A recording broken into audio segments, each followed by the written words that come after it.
Nuestro buen Dios, hoy en esta tarde, Señor, te damos muchas gracias.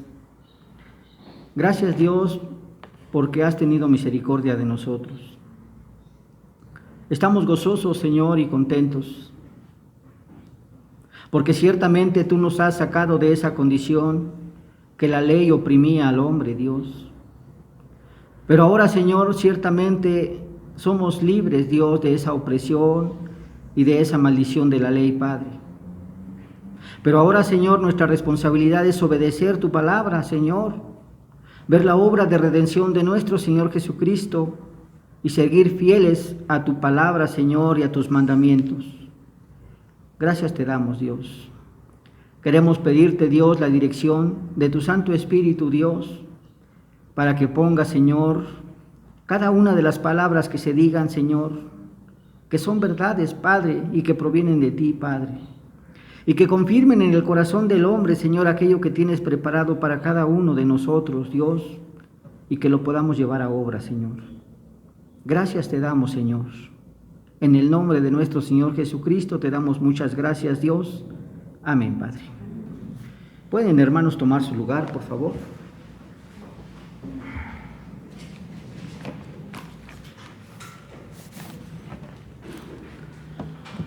Bien, hermanos. Después de que ya tenemos un poco de tiempo, hermanos, que hicimos un paréntesis, si recordarán, estábamos haciendo la exposición de la Confesión de los Países Bajos. Esta confesión, que ciertamente también es conocida como la Confesión belga, que fue escrita precisamente por Guido de Bresse. Y ya hemos avanzado algo en la exposición de estos artículos que vienen en esta confesión. Pero el día de hoy, hermanos, nos corresponde abarcar el artículo número 25 de esta confesión belga, y que a la letra voy a leer y que dice lo siguiente, hermanos. Artículo 25 de la confesión belga. Creemos que las ceremonias y figuras de la ley han terminado con la venida de Cristo y que todas las sombras han llegado a su fin, de tal modo que el uso de las mismas debe ser abolido entre los cristianos. No obstante, nos queda la verdad y la substancia de ellas en Cristo Jesús, y quien tiene su cumplimiento. Entre tanto, usamos aún sus testimonios tomados de la ley y de los profetas para confirmarnos en el Evangelio y también para regular nuestra vida con toda honestidad para honor de Dios según su voluntad. Eso es lo que expresa textualmente este artículo número 25 de la Confesión belga. Y bien, de este artículo, hermanos, nosotros podemos ver, aunque no son las únicas, hay muchas enseñanzas en este artículo. Son 4 principales las que podemos encontrar como resumen de este artículo para poder comprender este artículo. Dice el primero: primero, la ley de Dios es buena, pues todas sus figuras y todas sus sombras que la ley mencionaba apuntaban a nuestro Señor Jesucristo. Segundo, en Cristo Jesús todas esas sombras y todas esas figuras quedan completamente abolidas. Tercero, al estar bajo la gracia no desechamos la ley, pues aún permanece, pero queda la palabra de verdad dada por la ley y por los profetas, que son las Escrituras. Y cuarto, la palabra de verdad, que es la Escritura, es la que debería de regular nuestra vida para glorificar a Dios según su voluntad. Estas son las 4 enseñanzas que nosotros podemos encontrar de este artículo número 25 de la Confesión belga. Pero para poder explicarlo de una forma más completa, hermanos, voy a desarrollar 3 puntos, hermanos. Estos 3 puntos que son importantes para que nosotros comprendamos este artículo. El primero, ¿qué es la ley de Dios? El segundo que vamos a desarrollar es: en Cristo queda abolida la maldición de la ley. Y en tercer lugar vamos a desarrollar que tenemos la palabra de verdad, para vivir conforme a la voluntad de Dios, hermano. Estos son los 3 puntos que nosotros vamos a desarrollar el día de hoy con la ayuda de Dios, hermanos. Vamos a comenzar. El primero, ¿qué es la ley de Dios? La mayoría de las personas sabemos qué es la ley de Dios. Cuando nos hablan de la ley, luego nos ponemos nuestra mente en los 10 mandamientos. Es lo que la mayoría de las personas conoce. Piensan, hermanos, que estos 10 mandamientos es la única ley que Dios le dio al hombre para que el hombre viviera. Pero no, hermanos, no son los únicos mandamientos que Dios dio al hombre. Ciertamente esos 10 mandamientos que fueron escritos por Dios, que fueron escritos en esas tablas de piedra por el dedo de Dios, ciertamente fueron escritos por Dios. Fueron 10 mandamientos que el hombre debe de obedecer para que viva conforme a la voluntad de Dios. Pero no fueron los únicos mandamientos que Dios le dio al pueblo de Israel para que viviera. No. La ley de Dios va más allá que esos simples 10 mandamientos que fueron dados o pronunciados en el monte Sinaí. Existen también, hermanos, la ley civil. Existe también lo que se conoce como la ley ceremonial. Y estos 10 mandamientos es lo que nosotros podemos conocer como la ley moral. En resumen, todos estos, la ley moral, la ley civil y la ley ceremonial, corresponden a la ley que Dios le dio al pueblo para que viviera conforme a la voluntad de Dios, hermanos. Pero vamos a hablar un poquito acerca de la ley civil y de la ley ceremonial. Primero, la ley civil, hermanos.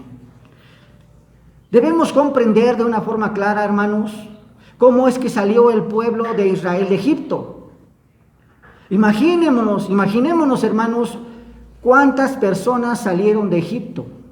Entraron 70 hermanos a Egipto y salieron más de 600,000 personas, sin contar a los niños y sin contar a las mujeres de Egipto.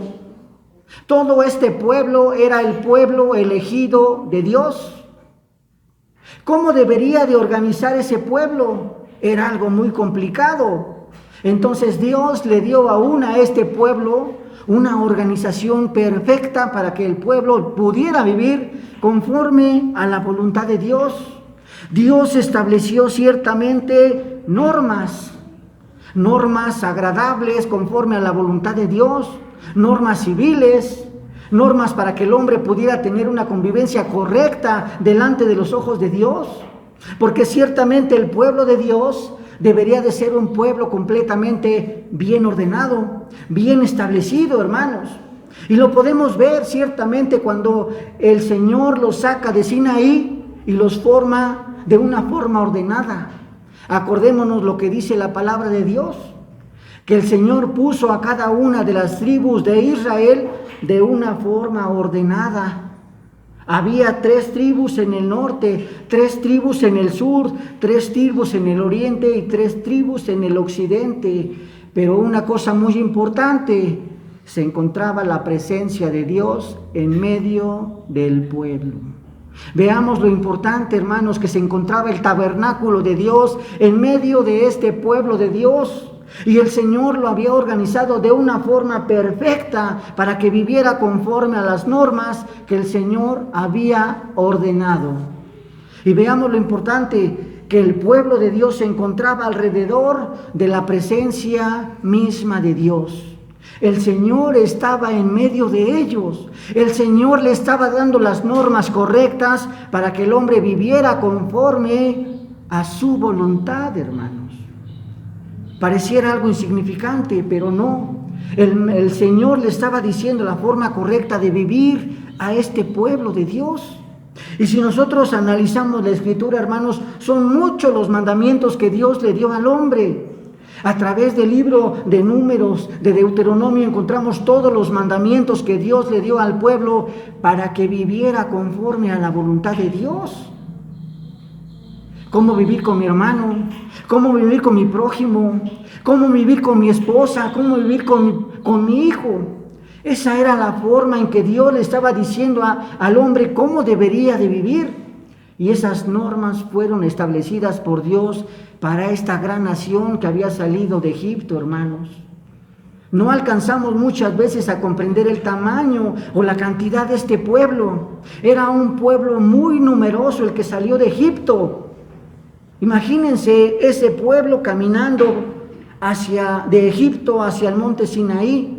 600,000 personas caminando de Egipto hasta Sinaí, hermanos. Deberían de ser organizados de una forma correcta. Pero veamos todavía cuando salieron de Sinaí y se iban a la tierra prometida. No iban de una forma desordenada, sino que el Señor estableció un orden para que el pueblo pudiera, aún en cosas muy sencillas como caminar hacia el lugar de la tierra prometida, llevar un orden. El Señor le había dado a su pueblo normas, el Señor le había dado a su pueblo leyes que el hombre debería de cumplir de una forma civil, como comunidad, como cuerpo, como pueblo de Dios. El Señor le había dado lo necesario para que viviera conforme a la voluntad de Dios, hermanos. Veamos, hermanos, para no ahondar tanto en esto, la ley ceremonial. Ciertamente, hermano, nosotros podemos ver que uno de los principales motivos por el cual el pueblo de Dios salió de Egipto era, acordémonos lo que dijo Moisés a Faraón: deja salir a mi pueblo para que vayamos a ofrecer al Señor holocausto y ofrenda de paz. Es lo que Moisés le estaba diciendo a Faraón, y se lo dijo una y otra vez. Cada vez de que se presentaba Moisés delante de Faraón, Moisés le decía a Faraón: deja ir a mi pueblo para que podamos ofrecerle sacrificio a nuestro Dios. Entonces podemos ver que ciertamente uno de los motivos principales por el cual el pueblo de Israel salió de Egipto fue para ofrecerle al Señor sacrificios de paz. Pero no era el único motivo.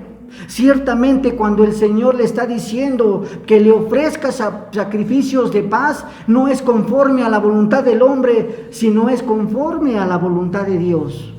Nosotros sabemos que para que el hombre pudiera acercarse a Dios, el Señor puso normas y puso reglas de una forma clara y concreta que el hombre debería de seguir. Primero, puso un tabernáculo donde se encontraba la presencia misma de Dios.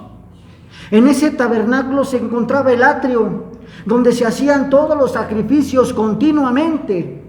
De ahí se encontraba el lugar santo, y dentro de ese lugar santo se encontraba el lugar santísimo, y en ese lugar santísimo se encontraba la presencia de Dios, donde se encontraba ciertamente el arca del pacto, donde se encontraba la ley de Dios, se encontraba el maná y se encontraba la vara de Aarón que había reverdecido. Y nosotros podemos ver que la palabra de Dios dice que el Señor se encontraba en medio de ellos, porque una nube cubría completamente el tabernáculo de reunión y se encontraba el Señor mismo con su presencia en ese lugar. No fue un lugar como al hombre se le hubiera ocurrido, no. El Señor le dijo a Moisés cómo debería de construir el tabernáculo, de una forma concreta. Pon esto, esto y esto para poder formar el tabernáculo, hermano. Segundo, ¿quiénes eran los únicos que podían estar en ese tabernáculo? No cualquiera podía llegar a estar en ese lugar.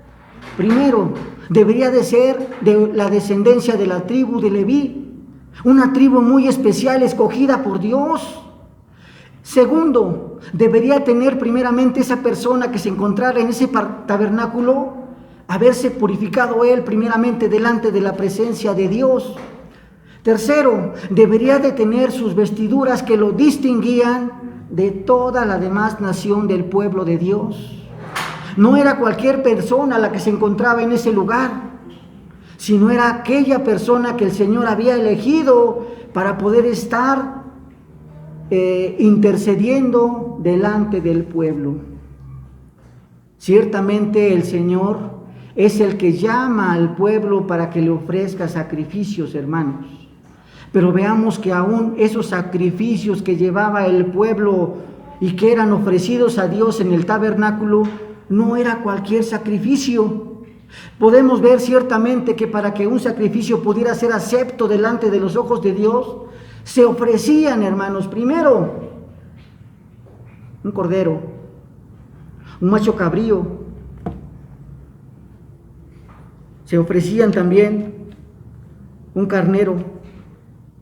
Y todos estos deberían de ser de una característica especial, machos, de un solo año, sin un solo defecto. Y eso no era lo único que se ofrecía, sino que también se ofrecía, si no hubiera recursos, un palomino o 2 tórtolas. Y si aún el pueblo no tuviera que ofrecer y que no tuviera recursos, se ofrecía una torta amasada con aceite y con harina sin leudar. Eso era lo que el Señor estaba ofreciendo, estaba diciéndole al pueblo que ofreciera. Entonces podemos ver ciertamente que estos mandamientos que Dios le dio, refiriéndose a la ley ceremonial, no era lo que el hombre ofreciera, lo que se le antojara o lo que él quisiera, sino que el Señor había puesto sus normas y sus leyes y el pueblo debería de obedecer, el pueblo debería de cumplir. Y podemos ver, hermanos, ciertamente la ley moral refiriéndose a los 10 mandamientos, la ley civil, la forma como debe de vivir el pueblo, y la ley ceremonial refiriéndose a cómo el hombre debe de ofrecer delante de Dios por los pecados, eran indicados por Dios de una forma correcta. Pero veamos, hermanos, ciertamente el Señor le está diciendo al pueblo de Israel que debe de obedecer la ley, debe de obedecer con la ley moral, debe de obedecer la ley civil, debe de obedecer la ley ceremonial. Pero ¿qué pasa si un hombre no obedece la ley? Si un hombre no obedece la ley, un solo mandamiento de la ley, se hace transgresor de toda la ley de Dios. Con un solo mandamiento que no obedezca el hombre, se hace culpable de toda la ley de Dios. Entonces, lo que es bueno y agradable y santo, que es la ley de Dios, vino a ser para el pueblo de Israel maldición. Porque ciertamente ninguno puede cumplir con la ley de Dios. Y entonces todo el pueblo se encuentra en una condición de pecado. ¿Por qué? Porque el pecado es toda transgresión, toda desobediencia o toda inconformidad a la ley de Dios. Y si uno del pueblo no obedece un solo mandamiento de esta ley de Dios, se hace culpable de todos los mandamientos de la ley. Entonces podemos ver ciertamente que ahora esta ley que le había dado libertad al pueblo de Israel, porque ciertamente veamos de dónde venía el pueblo de Israel. Venía de una esclavitud de Egipto, ahora venía a este monte Sinaí. ¿Y cuál fue la sorpresa? Que ahora el pueblo de Israel se encontraba sometido a la esclavitud de la ley. Ahora se encontraba sometido a la ley de Dios. Y esta ley de Dios le estaba diciendo al pueblo de Israel: cumple, porque tiene un propósito esta ley. Y ciertamente esta ley de Dios no es mala, al contrario, es buena. Porque el Señor quiere un pueblo santo, el Señor quiere una nación santa, el Señor quiere un pueblo de sacerdotes y de gente santa. Eso es lo que quiere el Señor.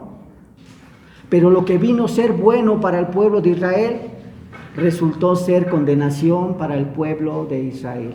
Y veamos lo que dice Calvino. Calvino establece en el libro 2, capítulo 7.2, dice Calvino: siendo Dios el creador, con todo título, es nuestro Padre y nuestro Señor. Y por esta razón, nosotros debemos glorificarle y debemos amarle, reverenciarle y debemos de temerle. Asimismo, nosotros no somos libres para hacer todo aquello a que nuestros apetitos nos inclinan, sino que estando pendientes de su voluntad, solamente hemos de insistir en lo que a Él le place, que Él ama la justicia y la rectitud, y por lo tanto aborrece la maldad. Por lo tanto, si no queremos apartarnos de nuestro Creador mediante una perversa ingratitud, es necesario que todos los días de nuestra vida amemos la justicia y vivamos de acuerdo con ella. Es lo que el Señor le estaba diciendo al pueblo de Israel. Si tú has sido creado por Dios, obedece tu ley, obedece la ley. No te saqué de Egipto para que tú hicieras lo que se te plazca. Yo te saqué de Egipto, dice el Señor, parafraseando lo que dice Calvino. Yo te saqué de Egipto, dice el Señor, para que vivas conforme a la voluntad de Dios, mas no para que hagas lo que te place. Y entonces yo te saqué para que me glorifiques, dice el Señor, para que me honres, dice el Señor. Eso es lo que el Señor le estaba diciendo al pueblo de Israel al otorgarle la ley de Dios. Pero ciertamente nosotros debemos de comprender que a causa del pecado ningún hombre puede obedecer la ley de Dios. Y al no obedecer la ley de Dios se hace culpable de toda la ley de Dios, de todos los mandamientos. Y entonces se vuelve un ser pecador. Y sabemos de una forma clara que la paga del pecado es muerte. Entonces lo que hace la ley es que condena a aquellos que no obedecen la ley de Dios. Y esto nos lleva precisamente al segundo punto. Segundo punto dice, en Cristo queda abolida la maldición de la ley, pero la obediencia debe de permanecer.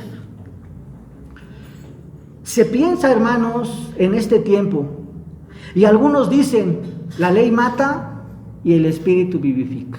Ni siquiera alcanzan a comprender lo que significa eso. Y siguen diciendo que no estamos bajo la ley, sino que estamos bajo la gracia.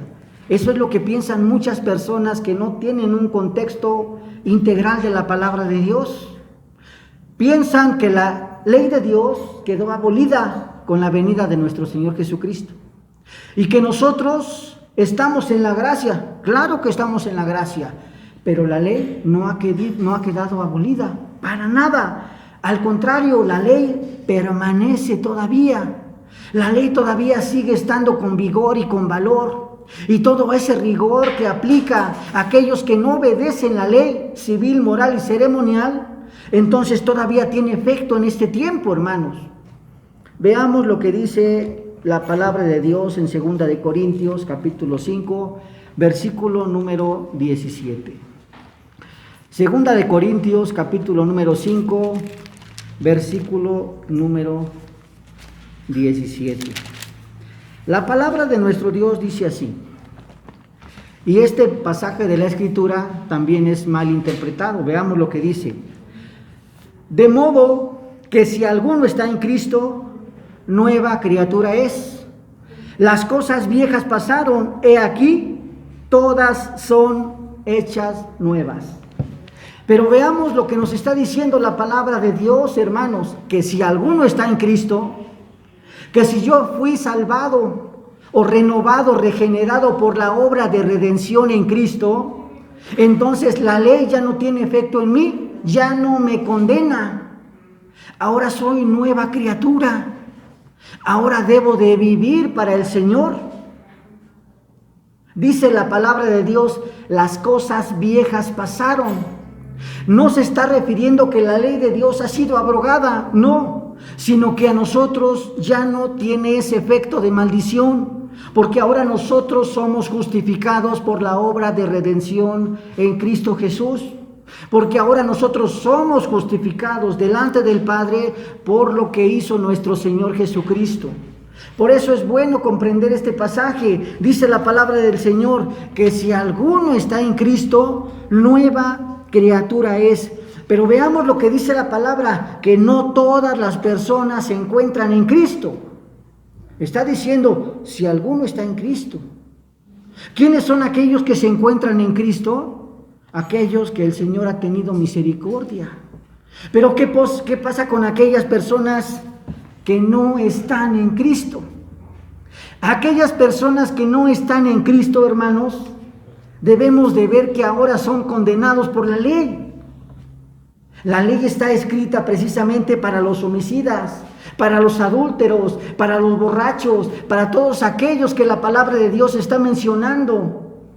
Aquellos que están en Cristo no practican tales cosas porque son guiados por el Espíritu Santo.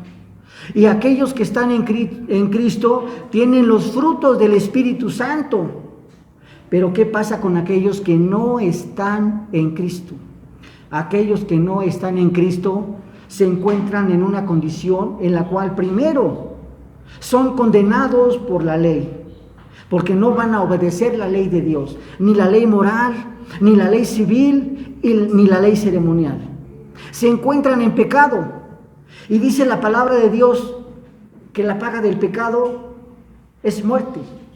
Entonces, ¿en qué condición se encuentran aquellos que no están en Cristo? Dice la palabra, aquellos que están en Cristo, nuevas criaturas son. El Señor ha renovado todo en nosotros. El Señor nos ha dado un espíritu vivificador para que nosotros vivamos conforme a la voluntad de Dios. Pero ¿qué pasa con aquellas personas que no están en Cristo? Acordémonos, hermanos. Y no me estoy refiriendo nada más de aquellas personas que no van a la iglesia, ¿no? Porque aún dentro de la iglesia hay personas que no creen en Cristo. Aún dentro de la iglesia hay personas que no confiesan a Cristo como su Señor. Aún dentro de la iglesia hay personas que de verdad no son guiadas por el Espíritu de Dios. Y aunque se digan o tengan un título que dicen que son cristianos, la palabra de nuestro Dios dice, por sus frutos os conoceréis. Y no es que nuestros frutos nos lleven a la salvación, no, sino que el Señor nos salva. El Señor nos redime para que seamos una nueva criatura y para que vivamos conforme a su voluntad. Para eso nos salva el Señor. Pero veamos lo que dice la palabra de Dios. No todos están en Cristo. Los que no están en Cristo, hermanos, se encuentran muertos en sus delitos y pecados. Se encuentran en una condición de miseria. Y entonces podemos comprender que nuestro Señor Jesucristo nos quitó a nosotros como sus hijos la maldición de la ley, porque la ley condenaba, la ley mataba, porque nadie podía obedecer la ley de Dios. Y entonces podemos ver ciertamente que nuestro Señor Jesucristo vino a esta tierra para cumplir la ley, mas no para abrogar la ley de Dios, como lo dice la palabra de Dios en el capítulo número 5 de Mateo, versículo 17 al 18. Dice la palabra de Dios: no penséis que he venido para abrogar la ley de los profetas. No he venido para abrogarla, sino para cumplirla. Porque de cierto os digo que hasta que pase el cielo y la tierra, ni una jota ni una tilde pasarán de la ley hasta que todo se haya cumplido. Lo que vino a hacer nuestro Señor Jesucristo no fue abrogar la ley de Dios, para nada. Lo que vino a hacer nuestro Señor Jesucristo fue a cumplir correctamente con la ley de Dios. Pero entonces nos podríamos preguntar, ¿cómo es que a nosotros nos salva de esa condición de esclavitud o de miseria que nos tenía la ley de Dios? Ciertamente podemos ver lo que dice Calvino. Calvino, libro número 2, capítulo 7, punto 14, dice así: la ley no ha sido rebajada en nada con la venida de Cristo, pues ella, enseñándonos, nos amonesta con reprensión y con corrección, y nos prepara y nos forma para toda buena obra. Entonces veamos lo que está haciendo la ley con aquellos que son sus hijos. Aquella ley que condenaba al hombre, ahora a nosotros, dice la palabra de Dios que es nuestro ayo. ¿Y a qué se refiere con que es nuestro ayo? Es el que nos está dirigiendo hacia nuestro Señor Jesucristo, el que nos lleva hacia allá. Pero bueno, de todos modos podrían preguntarme, ¿cómo me quita la condenación la ley? O nuestro Señor Jesucristo de la ley. Veamos lo que dice la Escritura, hermanos. Gálatas capítulo 3, versículo número 10. Dice así, también Deuteronomio capítulo 17, 16. Maldito todo aquel que no permanece en todas las cosas escritas en el libro de la ley para hacerlas. Podemos ver ciertamente que aquí hay una maldición para todos aquellos que no obedecen la ley de Dios. Pero veamos lo que dice en Gálatas capítulo 3, versículo 13. Maldito todo el que prende del madero.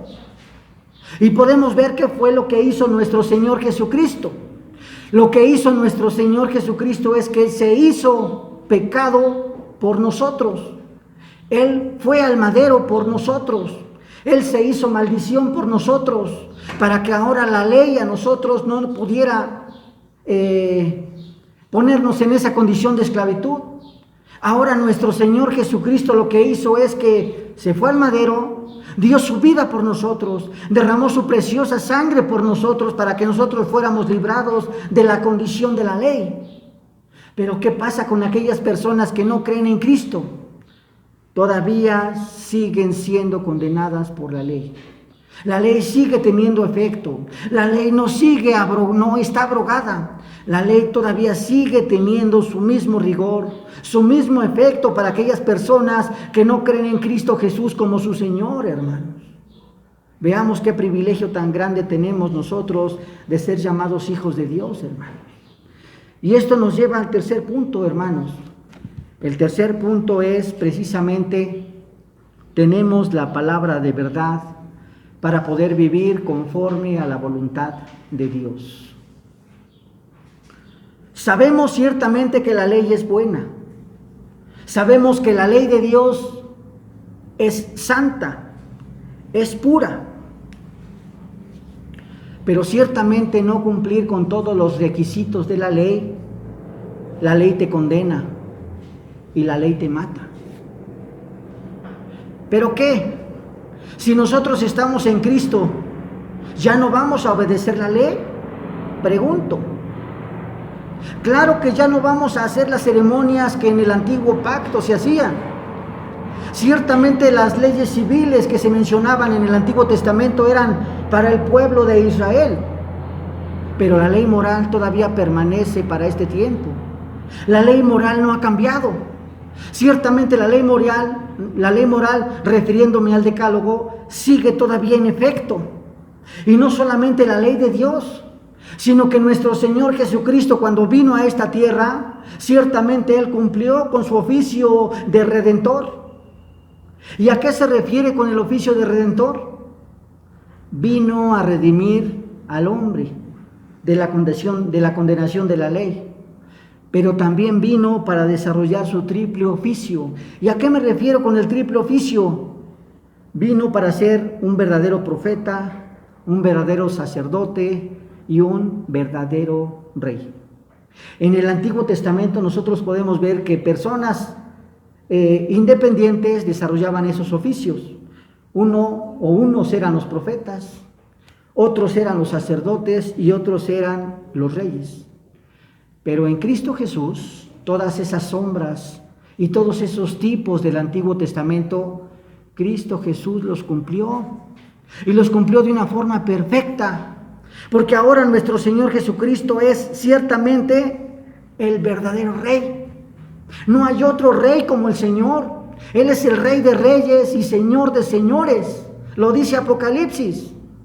En el Evangelio según San Juan, capítulo 1, versículo 11, dice: a lo suyo vino para ser Rey de esta creación. Y no hay duda en ninguno de nosotros, porque Cristo Jesús es nuestro Rey, Cristo Jesús es nuestro Señor. Pero también vino para ser el sumo sacerdote. No hay otro sacerdote como nuestro Señor Jesucristo. Es el único que intercede por nosotros delante del Padre. No hay otro. Es el único que cumple perfectamente con la obediencia a la ley de Dios. No hay otro.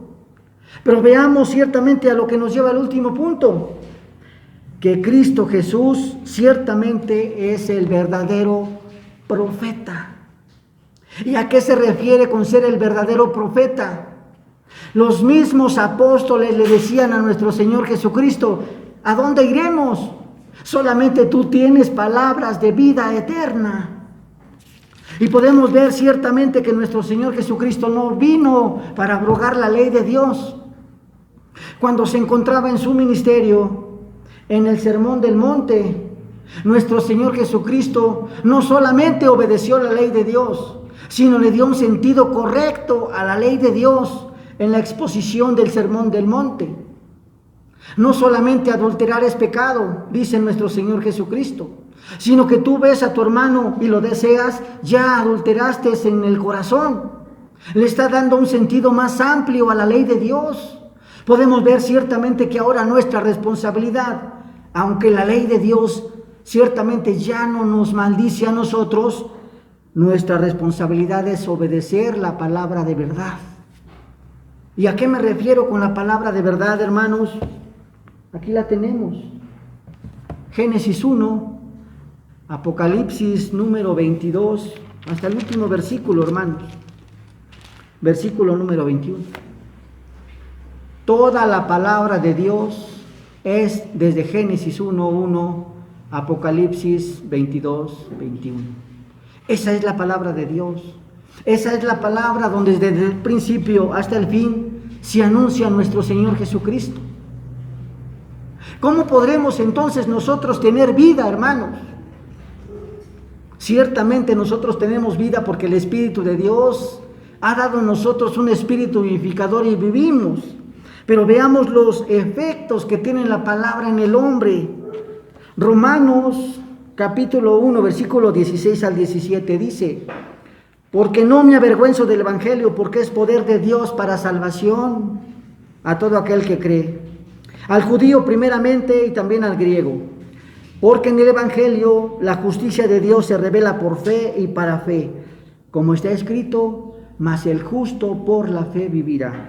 Segunda de Timoteo capítulo 3, versículo 16 al 17 dice: toda la escritura es inspirada por Dios, útil para enseñar, para redarguir, para corregir, para instruir en justicia, a fin de que el hombre de Dios sea perfecto, enteramente preparado para toda buena obra. Y no podemos quedarnos cortos, hermanos. ¿Qué dice el Salmo número 119? En la mayoría de los versículos del Salmo número 119 dice la palabra: bienaventurados los que guardan sus testimonios y con todo corazón le buscan, dice la palabra de Dios. ¿Con qué limpiará el joven su camino? Con guardar su palabra. Con todo mi corazón te he buscado. No me dejes desviarme de tus mandamientos. En mi corazón he guardado tus dichos para no pecar contra ti. Hazme entender el camino de tus mandamientos para que medite en tus maravillas, hermanos. Veamos lo que el Señor nos está diciendo el día de hoy, que ciertamente aunque nosotros ya no somos condenados por la ley de Dios, nuestra responsabilidad todavía sigue obedecer la ley. A la ley me estoy refiriendo a toda la palabra de verdad. Desde Génesis 1 hasta Apocalipsis, es nuestra responsabilidad como hijos de Dios. ¿Cómo podríamos nosotros glorificar al Padre si no supiéramos cómo? Aquí está la dirección correcta para poder glorificar a Dios. Aquí está la forma correcta en la cual nosotros debemos de vivir. Aquí está la forma correcta en la cual nosotros debemos de trabajar. Aquí está la forma correcta como nosotros debemos de estudiar y hacer cualquier oficio que nosotros desempeñemos. Lo tenemos ante nuestros ojos. Y veamos ciertamente, para concluir, hermanos, lo que dice el Salmo número 1, versículos del 1 y versículos número 2. Salmo número 1, versículo 1 y versículo número 2. Bienaventurado el varón que no anduvo en consejo de malos, ni estuvo en silla de pecadores, ni en silla de escarnecedores se ha sentado. Versículo 2, vean lo que dice: sino que en la ley de Jehová está su delicia, y en su ley medita de día y de noche. ¿Queremos agradar a Dios, hermanos, o queremos agradar a los hombres? El Señor te está diciendo que eres bienaventurado, ciertamente, porque te has apartado de cosas que hacen que peques delante de los ojos de Dios. Es correcto, hermanos. Pero el Señor no te está hablando simplemente de un simple moralismo. Pórtate bien, no mientas, no adulteres. Claro, eso debe de ser también dentro del cristianismo, pero eso se reduce a un simple moralismo. El Señor te está diciendo, en la ley de Dios debe de estar tu delicia. Debes deleitarte en la ley de Dios. La palabra de Dios dice: desear como niños recién nacidos la leche espiritual no adulterada. De tal manera, hermanos, que un pequeñito, ¿cuántas veces le pide a su madre leche? Cada 3 horas, hermano. Y cuando ya se le pasa este efecto en la leche, en el estómago, el pequeñito sigue llorando y quiere más leche. Y después de que pasaron otras 3 horas, el bebecito vuelve a llorar porque quiere más leche. Y así se la pasa todo el día este pequeñito pidiéndole a su madre la leche. Y vemos lo que el apóstol San Pablo le está diciendo a sus hijos: desear como los pequeñitos la palabra de Dios. Así nosotros debemos deleitarnos en la Escritura, en la palabra de Dios, pero es algo que el cristianismo ha dejado, ha hecho a un lado, hermano, y lo podemos ver aún en las iglesias megas. Ya nos llevan la Escritura, hermanos, porque ahora se proyectan los versículos en una pantalla, y ahora ya no cargan la Escritura. ¿Qué pasa en los hogares? En los hogares la tienen en un lugar, en la entrada, porque pues ahí está, para que no entren las malas vibras. ¿No, hermano? El Señor te está diciendo de una forma muy clara que en la ley de Jehová debe de estar tu delicia, y en su ley debes de meditar día y noche. ¿Qué significa meditar día y noche? No solamente que la leas, sino que comprendas cuál es la voluntad de Dios para tu vida. No te preocupes en tu hermano, el Señor tratará con él.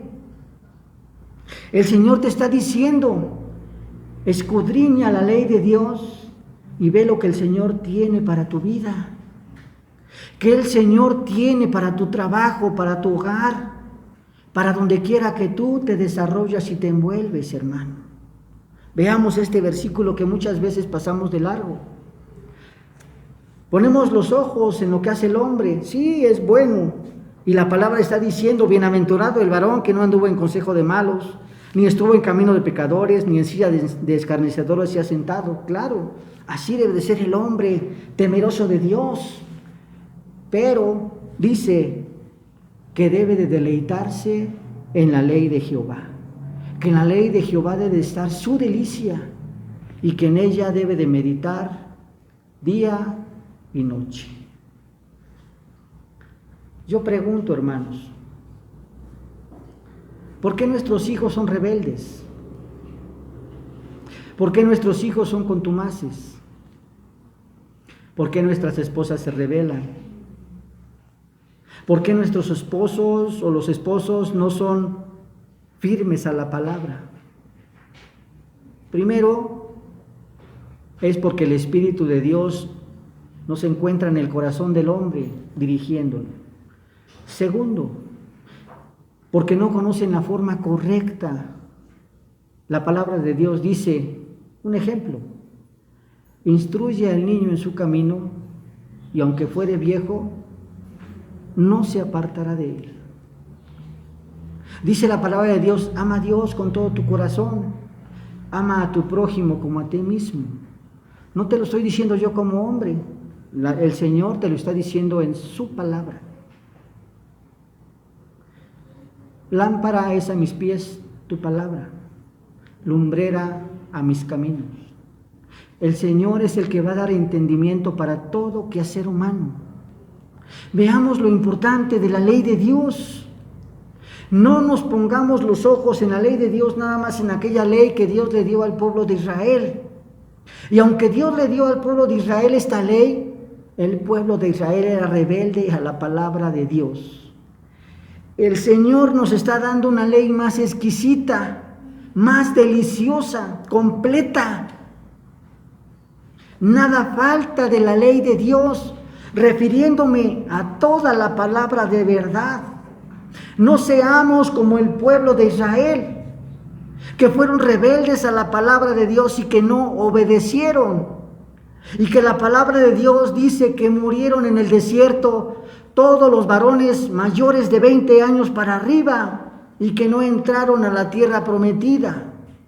No seamos como el pueblo de Israel rebeldes, sino que obedezcamos al Señor en su palabra, en sus mandamientos, en sus leyes.